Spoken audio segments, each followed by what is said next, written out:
Hey everybody, welcome to the MGF podcast. This is episode 35 of the show with a temporary name where we talk movies, shows, games, Lego, and whatever else. Joining me as always is Tate. What is up, Chum Alert Nation? Let's get right into the news. Ross, did you know that Keemstar is still on the platform? Really? It just shocked me. Who's the Oh yeah. Yeah. Yeah. Keemstar is still on the platform. Isn't that weird? Mm. Still pretty relevant from what I understand too. Yeah, I mean, dude, remember he got canceled like what, a year and a half, 2 years ago, and he I came think back. yeah, just everybody's gotten canceled at some point. Right? Yeah, it's just a matter of coming back. Hey man, we got Star Wars. I mean, me and Corey over on from Kessel Run Transmissions, we got Star Wars canceled on Twitter, so that was fun. Yeah, I'm gonna get life canceled pretty soon just because of all the dickhead comments I make on Twitter. Yeah, no, I mean, God, you have one not false opinion, you have one falsified opinion, and everybody just loses their entire minds. yeah, I mean, I don't even want to like. So today, I mean, we're going to talk about mostly Black Widow, just like kind of hang out. But of course, the Mandalorian Chapter 5 happened. I've talked about it at length with Tay here already, and my buddy Corey like many times. I didn't even feel like doing a video for my second channel where I've been doing weekly, just kind of iPhone vlogs talking about each episode. I mean, the episode was just so abruptly bad and just had so many issues. And it was just really really disappointing because it was Dave Filoni that worked on the episode um, and wrote the episode, which was shocking because um, the writing was terrible, the dialogue was terrible, the acting was horrible. I mean, after 4 really great episodes of The Mandalorian, it was very disturbing. This past Friday morning to see that Dave Filoni and Jon Favreau working together with some of the most passionate people in the industry could suddenly have made this terrible episode Oh yeah, last year. yeah. I mean, they wrote and shot this last year and kicked it out this year, and it's just like, man, as two people that just readily support and have supported Dave Filoni and Jon Favreau because of the impact that the two of those guys have had on my life. I mean, I've got a framed picture of Dave right in front of me. I mean, I just ran into him in Chicago. Dave Filoni is just one of my number one inspirations in the industry. So to see like The Mandalorian out of nowhere suddenly devolve into a shitty episode of Star Wars Rebels, but live action, it was very disappointing. Yeah. And I really am done talking about it. That's really all I have to say. I would rather just continue to talk about the series next week, but now I'm definitely proceeding with caution. Honestly, I mean, we're not gonna add any new opinions here today. Everything that's been said, everything that's needed to be said, everything that will be said has already been said. Yeah. We're not adding anything to the discussion. No one's adding anything to the discussion. Very divisive episode. I have not seen, honestly, Ross, I'm going to be honest with you. I have not seen a genuinely good take on this episode. And when I say a good take, I mean one that is very neutral, coming from a very neutral spot. Yeah. Something that, rewards the quality. I mean, Ross, I agree with you. I mean, I'm in the same boat, but I just care a lot less. Because Yeah, and I've already apparently given up Star apparently Wars. it's just apparently disagreeing and having a passionate conversation about how disappointed you are equates to whining, Yeah, which I think is a shame, because I uh, I never spoke poorly of Ryan Johnson really or any of those guys without merit. I mean, I never publicly went about it and talked about it on Twitter. I never took part in the toxic discourse yeah, because the sequel trilogy has happened because of a variety of circumstances right. that were, mostly Lucasfilm's fault. And that's a whole separate thing, and at least there's reason and rationale behind how that happened. Right.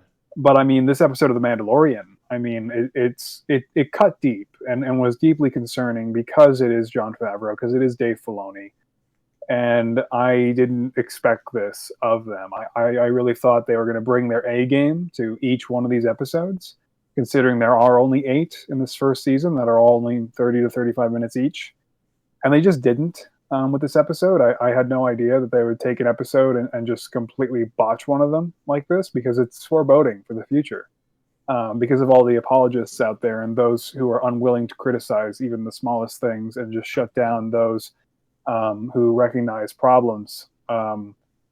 You will continue to see more like this, and that's scary because if your standards are that low for Star Wars, to where you're willing to accept shitty acting, shitty direction, and absolutely no story progression at all in a short miniseries, and you are accepting of a studio wasting one of those episodes on the series they're using to prop up their new $3 billion streaming service. Listen, man, I hope you're able to enjoy whatever comes next, because you'll probably see more of this, and that's scary, because the Obi-Wan series is only going to be 6 episodes, and it's like, imagine if they blow it like this again, with that next year. I mean, this episode was very concerning, and it wasn't just this one-off thing. It's very telling, I think, and very scary if this is acceptable, and that's. I really don't want to keep regurgitating this, man, because I want to be able to enjoy Star Wars, and I'm really having a hard time after this episode, and then obviously knowing that the Rise of Skywalker will more than likely disappoint, and then the Clone Wars season 7 having the Clone Wars season 7's entire finale being written exclusively by Dave. I mean, I'm concerned for that now, and it's like I want to add something really quick. So, guys, yeah, for the past few weeks, I've been rewatching Clone Wars little by little, and I don't know if I'm just a poor observer of the credits, but Dave Filoni's always guest director or secondary director or something. What was the vernacular? I'm not sure. supervising director. Okay, yeah. Oh, for what? Here, And then for Rebels, he was the executive producer, quote unquote. right. I don't know what the difference entailed. I'm gonna look at our text chain really quick. Just give me 1 second. Yeah, the supervising director, exactly. So he's always been the supervising director, never the actual director of the episode, never the actual writer of the episode. He's always the lore guy, the showrunner, the guy who is keeping the ship afloat and keeping things making sense and consistent.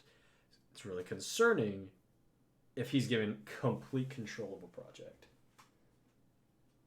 Yeah, because I mean, in hindsight, after the acquisition, I mean, when you really look, I mean, I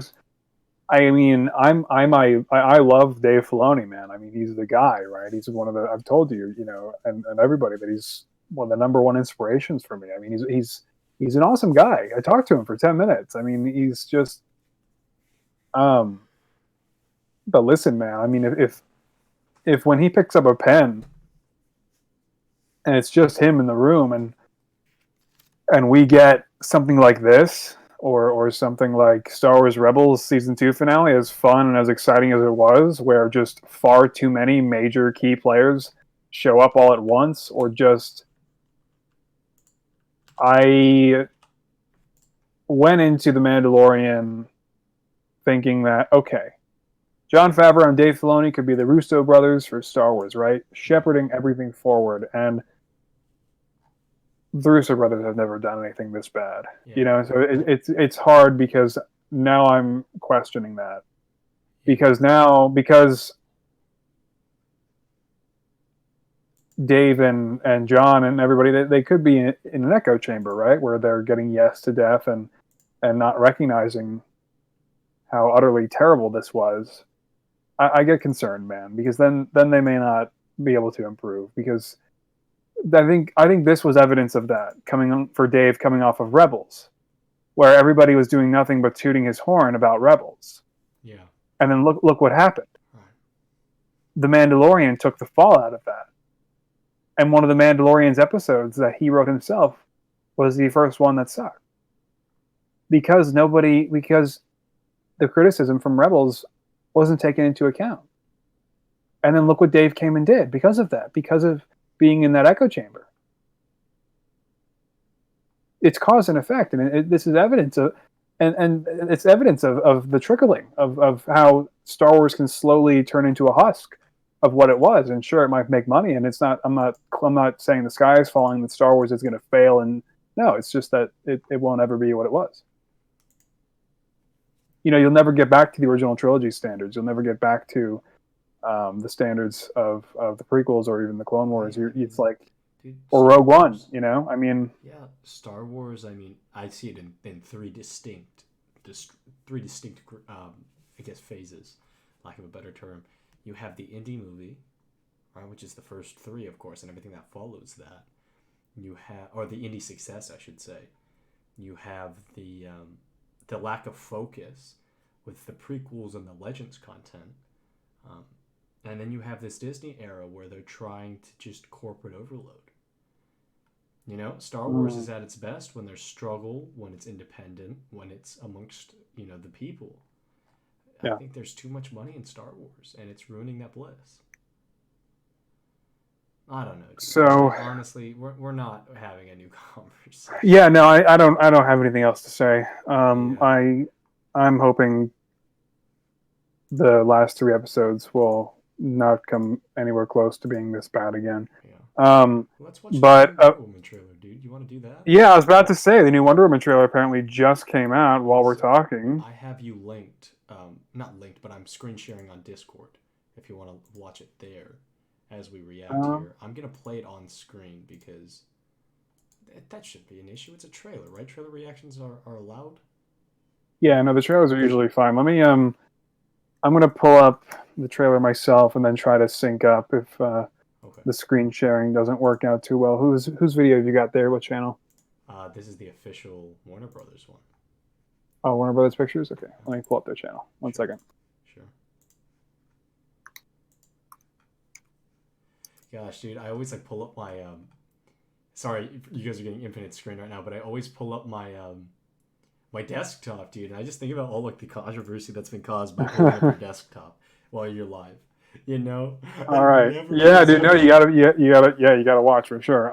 It never feels good to show your desktop, no matter who you are. But anyway, dude, do you see the Discord screen share? Yeah, and I've also got the trailer synced up, so I'm ready to go. All right, cool. Well, let's see if this Discord. Do a countdown. We'll do it 3, 2, and then on 1 we'll. Okay, cool. So 3, 2, 1. My life hasn't been what you probably think it has. We all have our struggles. Have you ever been in love? A long, long time ago. You? So many times. Yeah, all the time.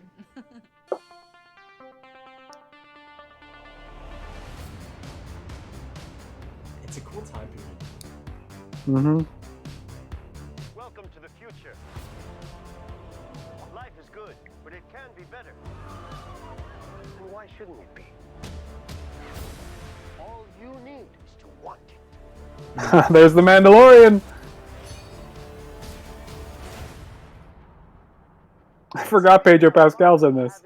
Everything you always wanted. I can save today. I have no idea what he looks like, dude. I have no idea who he is. Is he the guy on TV?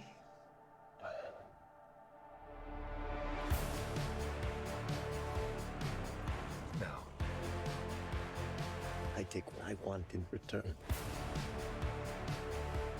Everyone will see.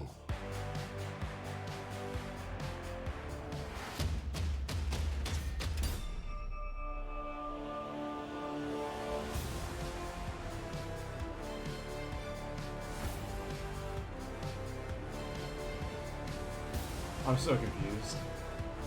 The world needs you. You know what you need to do.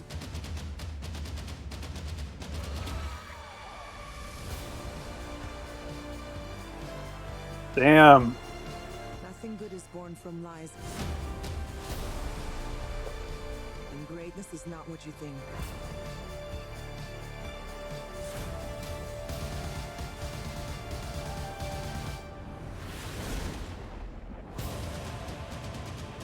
Oh shit. What is this music? 80s, man. That's just a trash can. It's just a trash can. Yeah.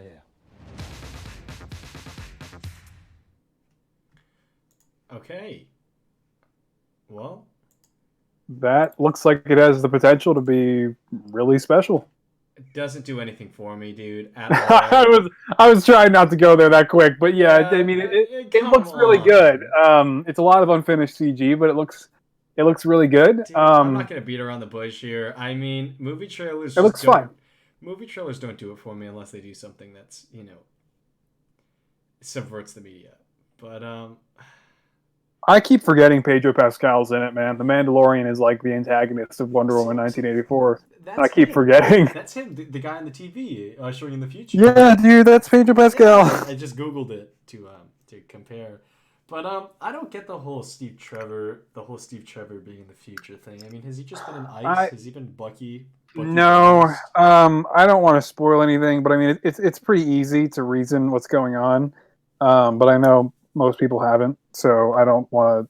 It's pretty obvious, though. Yeah, no, there's something very clearly unnatural about it, and that's really all I'll say. Well, it's a trick, I mean, there's clearly something wrong, right? That's the implication. Of course. He shouldn't be there, right? But yeah, it doesn't do anything for me, Ross. I'm sorry. It doesn't pull from Wonder Woman lore. I mean, I saw nothing from this that I see from the comics besides her swinging from Zeus's lightning is actually something that it pulled straight from a comic book battle. So I did appreciate that. Yeah, dude. No, I mean the effects look great. The battle sequences, and all the action sequences look good. They need to obviously finish up the CGI, but I mean, no, man, I'm on board. I mean, but again, it's like DC just only makes me sad. As excited as I am to see another Gal Gadot Wonder Woman film, again, man, each film, seeing a new trailer is not changing that for me. It's more. This movie is still another post-credit scene. Birds of Prey is another post-credit scene. Aquaman 2 is going to be another post-credit scene. If they ever make The Flash, it's going to be another post-credit scene. How long are we doing this?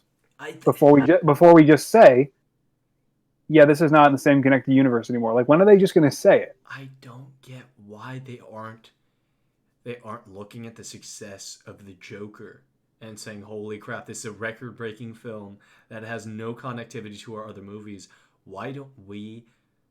Okay, Ross, this is going to sound weird. This goes back to my whole process of filmmaking, that as soon as you put corporation into it, it becomes an issue. When Pixar started, they gave one-time directors the chance to create film. And what did we get out of that? We got Toy Story, Bug's Life, Incredibles, Monsters, Inc., Finding Nemo. And then those first-time directors, you give them another batch of movies. Then we got WALL-E, Up. What's another one? I don't know.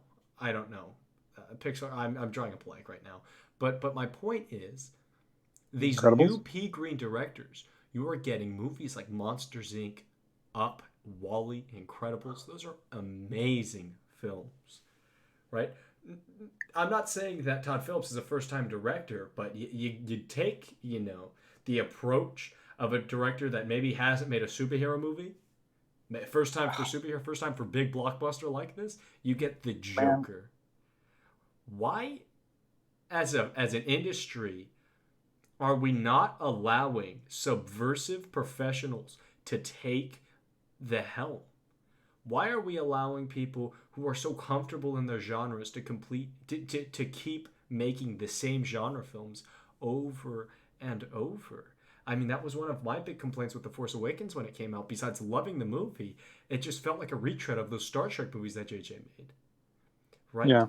Allow directors that haven't touched this media, allow teams that haven't touched this media to put their spin on it, to get their take. Batman, directed by Ben Affleck, could have been a God, beautiful dude, film. makes another. If, It's yeah. Ben Affleck was going to direct his own solo film where he went up against Deathstroke, and now it's never going to happen. if he was given Yeah, that man. opportunity, though, he's never made a superhero movie. I mean, he acted in Daredevil, but he's never been given, control of a superhero movie. Would have been interesting to see. I don't know why these studios just put their corporate greed Dude, into every decision in a movie. I got to be It's honest with you.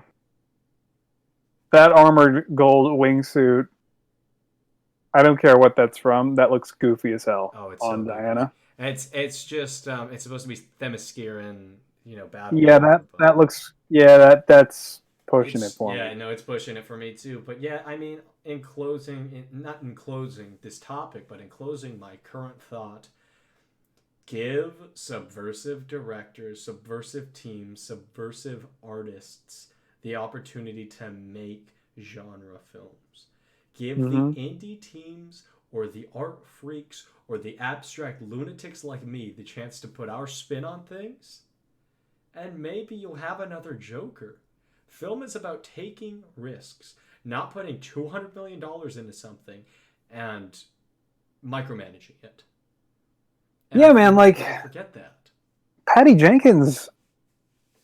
I'm watching this, and I forgot for a moment that Patty Jenkins, of course, directed again, and then I'm also thinking of what the original Wonder Woman trailers were like, and they were so much more spectacular and full of wonder.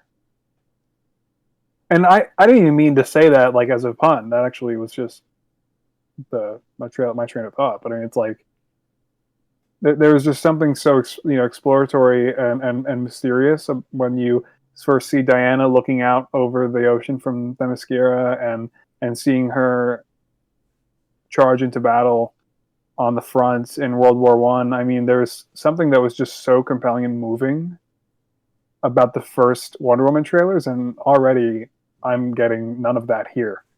And obviously, it can't be the same thing, and there will never be, But that's not the point I'm making. I'm just saying I'm not as interested. That's all. And they're obviously, because they're in the '80s, going very heavily deep into the '80s vibes, and that's fine. But this really isn't living up to at least the initial trailers of the original Wonder Woman. So I mean, I could be dead wrong, man. I mean, there are plenty of films that have lackluster trailers. I can't really say this trailer did a lot for me either. But visually it looks consistent with the original Wonder Woman. So that's important. Yeah. Yeah. I look forward to making a new Wonder Woman. I mean, there's absolutely no difference in her costume besides it being brighter. So, Make I the mean, gold one, Ross. Make that gold. no, I'm not making that gold one, man. But yeah, so I'll definitely try to make a brighter Wonder Woman. I mean, I can't really make a Steve forever. I mean, what am I going to do? Like, take the head that I painted in 2017, like, put it on like a regular white shirt? I mean, there's not really a figure to make there. You could do it for the thumbnail and whatnot. Yeah, so I mean, Oh, you know what? Super Chris Productions put something in chat. Just bring up the first Wonder Woman. Sure. Can we talk about that for a second? Because Sure. I just want to say that, dude, Wonder Woman was solid, and then all of a sudden it had an identity crisis at the end.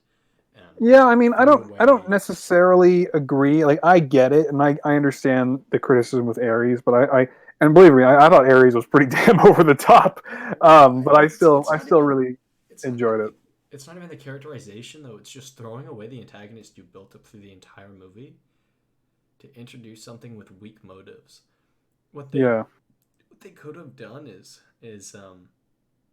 made the doctor, what was her name? Poison, Dr. Poison. Dr. Poison. Give her some sort of connection to Ares. Give her some sort of motivation or something like that. And then Ares comes in at the end and says, it was me and Dr. Poison all along. And then have your over-the-top villain. So what? But to completely get rid of the tonality of the movie, the whole internal struggle. The entire movie is about internal conflict, dude. It's about her being out of place in this new time zone and just really trying to do her best to give her a physical struggle at the end instead of an emotional one. Because Steve Trevor going up the blimp lasted all but 2 seconds. So Yeah. honestly, it's just not. The ending is not for me, but the beginning, like, 80%. I thought the sequence was at least well put together, and so that's why it didn't totally throw me off. The fight was entertaining as hell, dude. Her throwing Oh. the big tank at him. I mean, Yeah. that was rad. But anyway, dude, I mean, you want to move on? Yeah, because not only did we get a new Wonder Woman trailer just now, but several days ago we got the first trailer for Black Widow, coming out in May, of course. You want to watch it? The Is it just the trailer episode? Yeah, I don't really care if we get content ID, to be honest with you. So There's honestly, might as well. The podcast. I want to talk about this a little later, just kind of the state of the podcast, but it's for fun, dude. Yeah, and we're just hanging out watching trailers today, man. We're just hanging out watching trailers. I mean, yeah, like I said, I just want to talk about a few things when we're done here. For sure. Talking about this, but yeah, let me pull this up right quick. I can link you. Yeah, I got it. All right, we're good. We're up. Cool, man. I used to have nothing. So yeah, same thing. We'll sync up. Oh shoot. And Okay, I'll go back to the beginning. do you want to share a screen again? Was I not on screen share? Oops. Or no, never mind. Yeah, I mean it doesn't matter. We can just click at the same time. All right, no, I got the screen share up. Oh, dude. Oh, that's even more nerve-wracking. I forgot to turn off the. What's up? I forgot to turn off the screen streaming, I don't and then think I opened anyone up my cares. Discord. Oh, all right. Anyway. Oh no! All right. Anyway, I have nothing revealing. It's just a nerve-wracking thing. Yeah. Anyway, All right, man. Is it pulled up? Same deal. All right, cool. So 3, So 2, 1. I used to have nothing.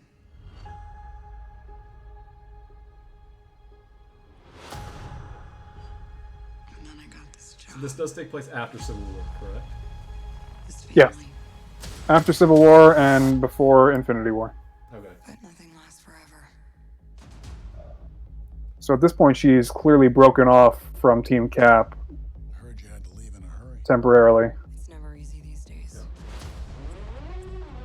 I love the music in this What are trailer. you going to do? I've That's lived great. a lot of lives, but I'm done running from my past. That's like the perfect spy thriller music that I was hoping they would run with. So we're gonna talk like grown-ups? I really hope it's more of a spy movie than a that what they superhero are? movie, if I'm being honest with you. Yeah. And in spy movies, you can keep those cheerful motifs and family entertainment, It's good to see Sure. you too, sis. What brings you home?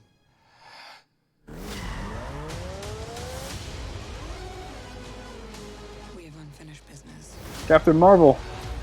We have to go back to where it all started. Love the white suit. It looks good. One thing's for sure. It's gonna be a hell of a Taskmaster reunion. looks Yes, sir. Oh, this is. Still fits. Family. Back together again. his What voice. fit?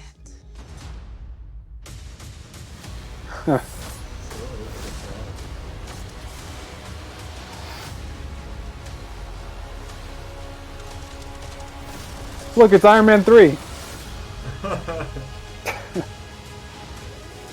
I love that graphic, man. Oh my god. Yeah, dude, it's like kind of like a Bond movie, lack of a Sure. lack of a better. Yeah, man. So, I think that looks great. It does. I mean, it's not like it doesn't look game changing. Free money. Would you not install it? You've got a Mr. Beast ad playing now. No, man, but yeah, I don't think it. I mean, it looks like they're returning to Winter Soldier vibes, and I would hope so because I think Winter Soldier is kind of the MCU movie to look to for how you do a sort of big MCU film with enough, spy thriller elements to sort of distract from that scale. This movie has to be a little bit more grounded. Winter Soldier, I consider to be the most grounded of all of the MCU movies.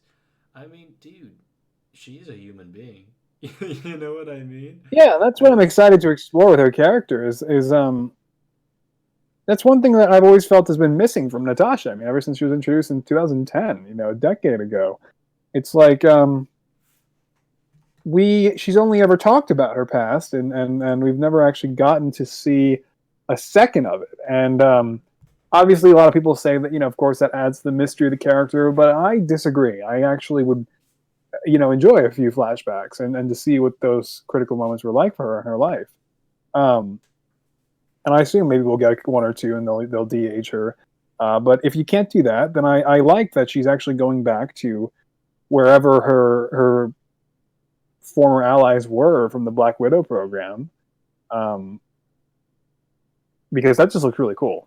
I mean, Natasha essentially fighting her equal there in that room was very interesting, and I really wonder what the supporting characters seen here will think of the life that she has led over the last decade, because she broke off from the KGB and went on to become an Avenger and save the world very publicly from these massive threats.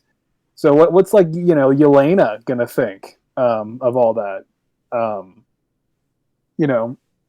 I'm curious, what Red Guardian there is going to say. Like, I'm just curious what that dynamic is going to be, to have Natasha pulled from that, largely publicized lifestyle as an Avenger after Civil War, and then thrust back into where she came from, or at least being surrounded by the people that she came up with.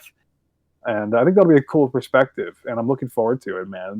But yeah, David Harbour, that's definitely pretty over the top, but looks like fun. And Taskmaster, I think, looks great. I get it. The mask is not satisfactory. It's not the best, but it doesn't bother me. I'm looking forward to it, man. I really hope they fully realize Taskmaster's potential. And if they don't do it here, I hope he shows up in the future. But what a great villain to have, right? For a Black Widow film. I mean, that's going to be awesome. And apparently, there's some rumors floating around about RDJ's inclusion and how it might just be a cut scene from Civil War and really nothing too crazy, which I think is probably for the best. But as far as the story goes, a couple of things I think were interesting about this trailer is you've got Natasha in this white suit, and the white suit is literally just her Endgame suit, but in white only. So it's cool that, like, before Infinity War, she kind of seemingly had a prototype of her Endgame suit. So I guess that's kind of the inference that you can make there. And then also, General Ross de-aged, like pre-Incredible Hulk de-aged for that shot. Did you notice that, Tate? Yeah, dude. Yeah. So it was I guess to see him. It has to be a flashback, right? I mean, obviously, if they're de-aging him that far. I don't know what the context is going to be for that scene. Did he know Natasha well before he ever met Bruce Banner? That's kind of interesting. I mean, that could be her initiation into the Avengers. That could be Budapest. It could be a lot of, Yeah. And those amount of things. I do want to see Budapest in this movie, but honestly, I don't think we're going to see Budapest, man. Ultimately, dude, I don't care. Yeah, and I mean, of course, that's what I'd want to see too, right? But it's kind of like Tony Stark never facing the real Mandarin. It's just one of those things you don't get. Yeah. And like I said, dude, I mean, ultimately, I'll take it with it. Like, I'm probably not going to watch this. Well, I'll watch this movie for the podcast, of course. But no, I mean, I'm looking forward to this film because I've wanted ScarJo to get a Black Widow movie. I mean, since she started. I mean, it's been kind of shocking how they haven't been able to find an opportunity in the first 3 phases to do this earlier, because she's obviously been so tied up with the Avengers films, though. But the point is, this film is long overdue, and I'm looking forward to it because I did feel dissatisfied with Natasha being pulled from the MCU so quick. When I say so quick, I mean like before she got her own solo film, before we got to know her on a personal level outside of the Avengers. There was just more to explore with Natasha. So there was so much more to her character to see. And so I'm hoping this movie will at least bring us to a point where we feel satisfied enough to where we can, send her off as ScarJo exits the MCU now. But as far as figures that I'll be doing, I'll definitely make the white suit and Taskmaster. And the white suit should be pretty easy to do, actually, because I'm already working on the Endgame suit now. And so I literally just have to take my Endgame figure and copy it just in white and gray. So it should be very doable. And then Taskmaster as well. So I am definitely looking forward to this film. I'm not expecting it to be groundbreaking or revolutionary. I mean, visually, it looks exactly like every other Marvel film. But that's fine. It never bothered. That doesn't bother me as much as it does other people. But that shot of Natasha standing amongst the rubble out in the middle of the desert scene, I mean, that's pretty much the Captain Marvel shot, which is pretty bizarre how eerily similar that is. But anyway, Black Widow, May 2020, Tate. We got a little over 5 months. About 5 months, actually, before it drops. A little less, maybe. Play-Doh Red Guardian. What? Play-Doh Red Guardian. It's happened. Yeah, dude. So I will do the white suit Black Widow and Taskmaster. Maybe I'll showcase them on IGTV. I don't know if I'll have a YouTube channel in May of 2020, but you can do Play-Doh Red Guardian for sure. Thank you, Ross. Thank you. I'm glad you support my passions. It'll be our first collab. Oh no, Play-Doh Thanos. I was gonna say, like, we still have to work on Play-Doh Thanos. Yeah, guys, it's a very strict process. I mean, we've had the blueprint. We've had the blueprint for about months now, and it's a meticulous process. Very meticulous. Man, I hope the soundtrack sounds like that in the actual film. Like, I hope there's an action sequence that has the same general, tune. Because that track they played over this trailer just sounded like Black Widow. Yeah, Ross, can I be honest with you about something? What? Can I be honest with you about something? Yeah. I feel like such a shitty co-host right now because I just don't care about this film. You're cutting out a lot. I said I feel like such a shitty co-host because I just do not care about this film in the slightest. No, man, no, that's totally fair. I mean, that's totally fair. I get it. Dude, it just, to me... Listen, man, I'm not saying that I'm freaking out over this either. I'm looking forward to it, and I'm going to make a couple figures and just hope that, by the end of it, like I said, we're satisfied. That's all. Honestly, dude, like the status of this trailer, the sound, right? And then if Marvel Studios can actually subvert the genre and create a spy thriller and have a really stunning soundtrack, I mean, that'd be a success for sure. If this is just if this devolves into another average superhero movie, which Ross, I'm 70%, 80%, sure it's going to. Devolve it into what? Into just a basic, very safe Marvel superhero movie.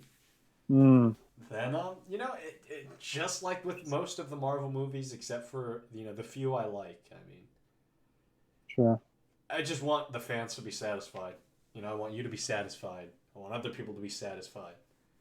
If you guys are satisfied, yeah, man. I just want to reach that point where we did with like RDJ and Chris Evans and be able to say, yep, they explored their characters pretty much as they possibly could, and now we can send them on their way. Because that's what I felt like. I felt like the characters reached that point in Endgame, and I just want to be able to say the same for Natasha, because there's still so much to explore with her personally that we never got, because she was always with the Avengers exclusively. So anyway, aside from that, man, CCXP 2019 happened in Brazil, and they did a bunch of reveals. Kevin Feige came out there, JJ came out with Daisy Ridley and John Boyega. They had a big Star Wars panel, and it was a big thing, a big major market over there, of course. And they did some Disney Plus reveals. So you got like a few stills from Falcon and the Winter Soldier, and it's just literally Anthony Mackie and Sebastian Stan standing somewhere in jackets. So not too thrilling, but you can see the metallic arm that Bucky still has from Wakanda under the jacket, and then also you've got a shot from WandaVision, which was released, which is of course, as they've been saying, very 1950s. But what surprised me is that it's not just 1950s; it's actually black and white 1950s, and I found myself immediately curious and questioning and thinking, do we really want the whole series to be black and white? I hope the whole series is not black and white like that. No, I mean, imagine how much of a risk it would be to just have a few parts of the series or an episode or something like that in black and white. Yeah, no, I mean, So I wouldn't. stylistic. I'm not opposed to that, man. It's just like I'm just hoping the whole series won't look like that. Yeah, no, So anyway, I agree with that. But I mean, if they're willing to take that risk with a few episodes, a few parts, something like that, dude, sure. I respect that. I respect that wholeheartedly. So aside from that, you got Crisis on Infinite Mediocrity bullshit coming up. I think it's starting out. I don't know. I don't care. Yeah, Ross, Starting this is like, all you. I know nothing about these shows anymore. I All right, mean, listen, man, I'm not following either. I just pick up bits and pieces along the way from Twitter and Comic Book Movie and Instagram, so I really don't care. I'm gonna watch it to laugh at it. Um, but I mean, yeah, I've expressed more than enough times on this show the distaste for the state of the CW shows and the low standards they've stooped to over the years. But um, I'm hoping it'll at least be fun for people. Like, just taking myself totally out of the equation, man. I mean, you've still got a lot of potential there for a lot of enjoyment and a lot of excitement to see all those characters together. And I think if they can at least make that entertaining for people, then obviously it's a big success. Whether I think it's a cringy mess or not, that's not that's not what matters. If this works for people, then I hope the majority enjoy it. yeah, dude.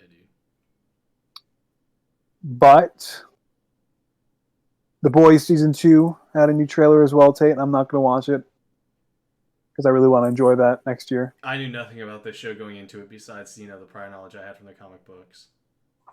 Right. So. And I feel like by knowing what happens in the comics, I already know too much, and so I don't need to see the trailer.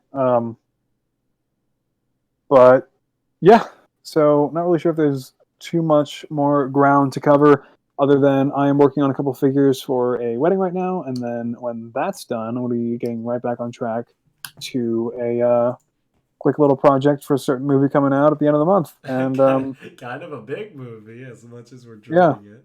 yeah. Guys, for reference, he's talking about the Ben 10 figure. Sorry, Ross, but he's just he's pulling a dice. Yeah, you right ousted now. me, man. You just totally ousted me. Ross, you're pulling a dice and you're trying to lie to people and I say it's am- for a movie, but it's the Ben 10 figure, guys. He's making Ben in the original 10. Oh man, I can't even make 10 endgame figures. All right. Oh god. Well, Dude, let's just talk a bit because I have a couple of things that I just want to yeah, clear up. sure.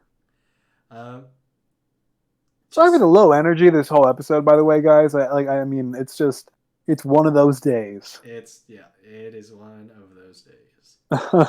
Probably should have said that going in Yeah. before we got 45 minutes into this, but I'm saying it now. Anyway, Oh man. So the podcast, right? Ross and I are kind of in a weird spot with it. We're really trying to get this name change figured out. We really want to try to break from our not how do I word this? We want to break away from this expectation that we have because of Ross's very specific branding, and we just kind of want this to be a place where we can talk about anything, almost like a time capsule, like we've talked about before. I mean, we talk a lot of pop culture on this, but we've agreed and feel like if there's a name change, then perhaps we can open our doors a little bit more, broaden our horizons, talk about more than just pop culture, more than just what's in the nerd news. I mean, it's a great show, but sometimes, dude, I just want to talk about dumb shit. Sometimes Ross wants to talk about current events, whatever works. And and we just kind of want to have a neutral brand, if that makes Yeah, sense. I mean, it's definitely the goal to kind of ease away from the MGF podcast and really the brand that I have separately on my channel. Of course, it's been the temporary name for 35 episodes, and Yep. I mean there are podcasts that have done this before. I mean, there's literally a podcast that was created that was called like I'll name this podcast later, and they did it for a year. I mean, it happens. But yeah, we just wanted to start, and we've been going for 8 months already. And it's been awesome, and we definitely want to evolve the podcast and change the name and transition it away from the MGF branding so that it can be its own thing Sure. and its own separate outlet, separate from all of that, where we can still talk about things pertaining to Lego but not rely on those themes and not rely on the thumbnails having Lego minifigures in them every episode. Right. Because Exactly. yeah, I mean we barely even talked about Lego today. I do actually have the Lego holiday catalog like right next to me, and I was meaning to flip through it as we were talking, but I just forgot. Hey man, I mean, there's a few more things we could talk about, if you want to flip through, but Dude, I mean, I wish I didn't adopt this new minimalist approach to what I buy. Because dude, you've got this freaking treehouse in here coming out, or actually, it's already out. For like $200, it's just a freaking solid looking, fantastic treehouse build. But I know I would regret buying that after a while. And then, if I was a major like Disney completist, I would have bought the Steamboat Willie or whatever the hell it's called. that one's cool. Is that what it's called? That's cool. Did I get that right? Yeah. Man, that's what we're doing today, ladies and gentlemen. You got your late holiday 2019 Lego Christmas catalog. Then that is what I am doing because somebody dumped something on this and it's wet. Like when something gets wet and then the paper dries and it's all wrinkled and crinkly and never the same. That's what happened to this thing, and it's making me mad. That is what today's podcast has devolved into. They've got a really solid $15 Olaf build. Wow, that's pretty sick. Man, Tate, you don't get these, do you? Mail, do you? Dude, I haven't bought a Lego set. I still like to get the catalogs mailed to me. They're fun. Wow, look at that Kylo Ren shuttle. That's the only Lego Star Wars set that I'd even be remotely interested in getting right now. Wow. This is amazing. This is some of the... Coming November 25th. Wow, the Endgame Hulk helicopter rescue is already out. I wish I cared. Batmobile Pursuit of the Joker. Yeah, dude, I gotta get that Batmobile. Like, that is sick. Have you seen that tape? The big one? The $30 Batmobile that came out recently? Yeah, that one's cool. Dude, I'm gonna get that one at some point. Anyway. But yeah. Um, Catalog flipping, Tate! A couple more things to say. Dude, have you seen that $250 Jurassic Park T-Rex? How much is Like, it? $250. I Oh, thought it was like $100. no, it's $250. You get, yeah, I mean, it's really solid. I mean, it looks great, but What is it?